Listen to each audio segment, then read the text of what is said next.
I always share with my clients how both boys and girls grow up watching fairy tales. I was a Disney fan growing up. I watched all the Disney movies, but there are two different messages that are shared or received in these movies. To the girls, it's if you love him, one day he'll become a prince like Beauty and the Beast. And to the boys, it's I can behave badly and she will still love me. If you are new here, welcome to Heal the New Sex, where we discuss all things healing, self-love, and relationships. And I want to talk about how women were conditioned to love men that mistreat them. I just got done with our Healing from Heartbreak course. If you missed it, don't worry. The replay will be available for purchase. But I just want to talk about how we have been conditioned to accept love that truly isn't love. Love that hurts us. And love should never be painful. Love should lift you up. Love should make you feel energized. Love should protect you. Love should be patient with you. It should be kind. That's what love should be. But many of us grew up and we saw love as pain. And we grew up and we heard a whole lot of messaging about how we should sacrifice ourselves in order to receive love for another.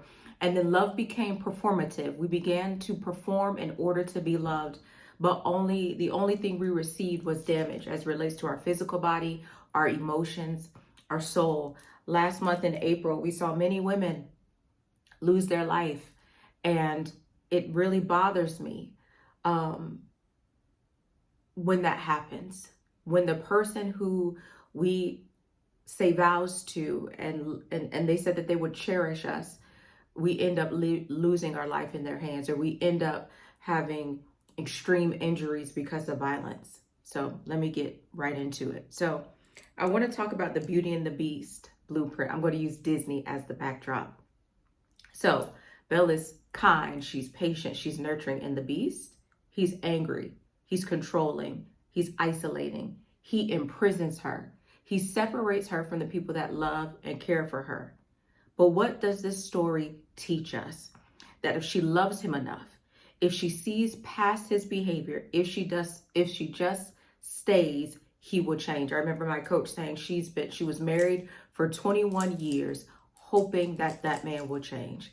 And this is what Belle did. And the thing is that with every fairy tale, there's a little trouble in the middle and there's always a good ending. And for many of us, we are waiting for a good ending that never comes.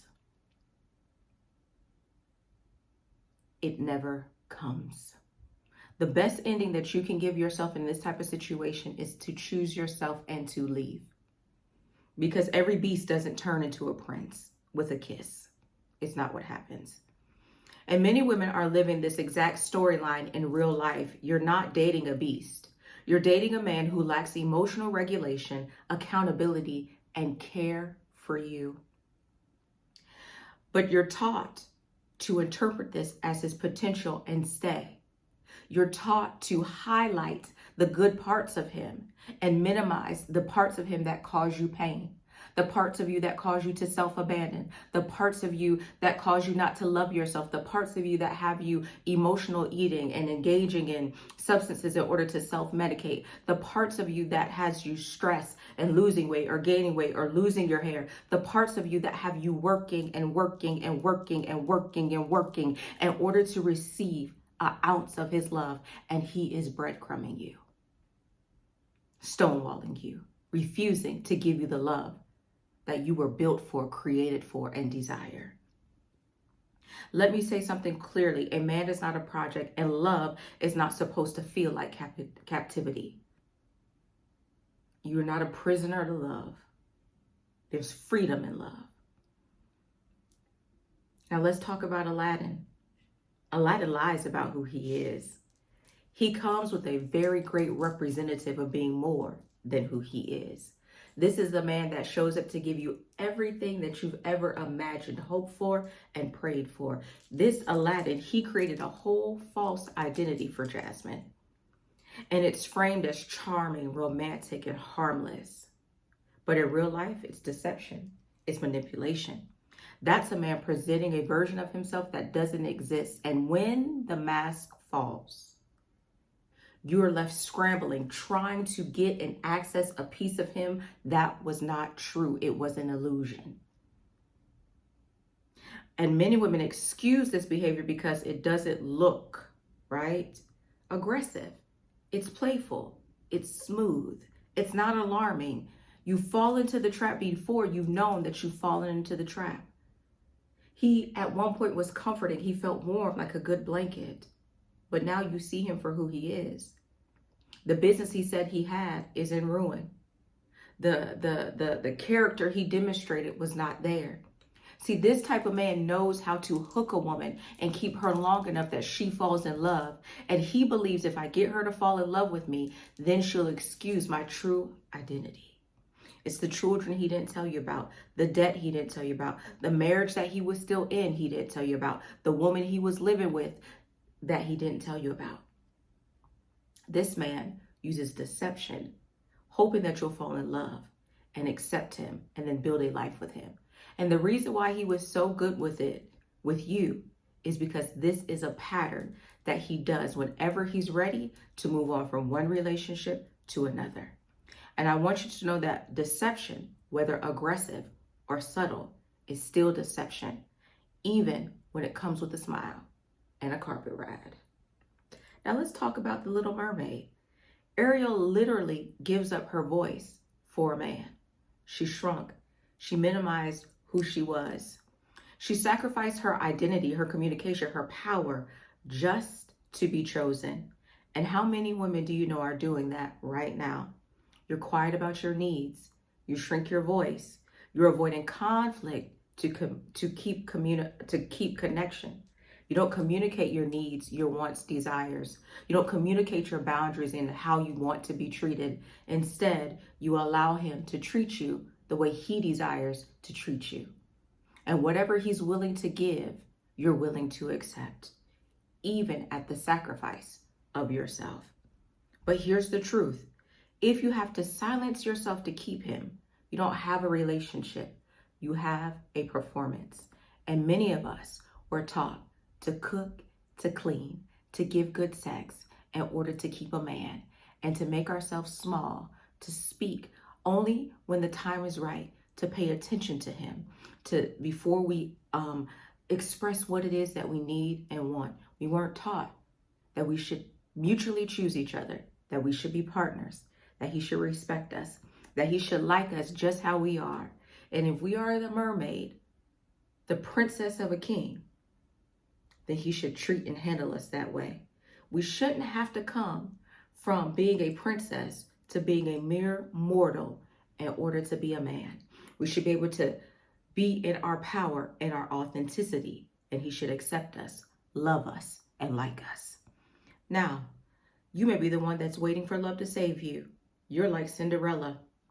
She endures the mistreatment of her family. She waits, she hopes, she survives.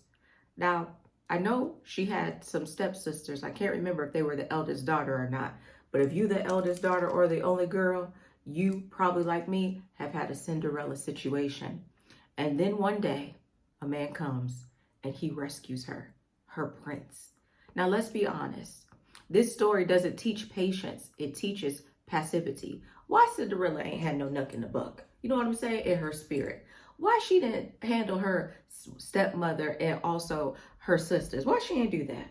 No, she was passive. She cooked, she cleaned, she made friends with the animals in the home. She was isolated. She had childhood trauma. And she used love and the imagination of love. She probably had some limerence and maladaptive daydreaming. And with that, she thought love was the key. Love was the answer. This story taught women how to endure healthy environments while waiting for love to come and change their life. But healing requires action. Boundaries require action. Leaving requires action. No one is going to come and save you from a relationship that you refuse to walk away from. And for many of us, we have to create boundaries with the people of our past that have hurt us, that have abused us, that have taken advantage of us. We have to check our people-pleasing behavior or our other maladaptive behavior, the mindsets and the beliefs that we have in order to stay in unhealthy relationships with people. And also we have to understand that love from a man is not a savior. The only man that loved you and saved you, in my opinion, is Jesus Christ. All right.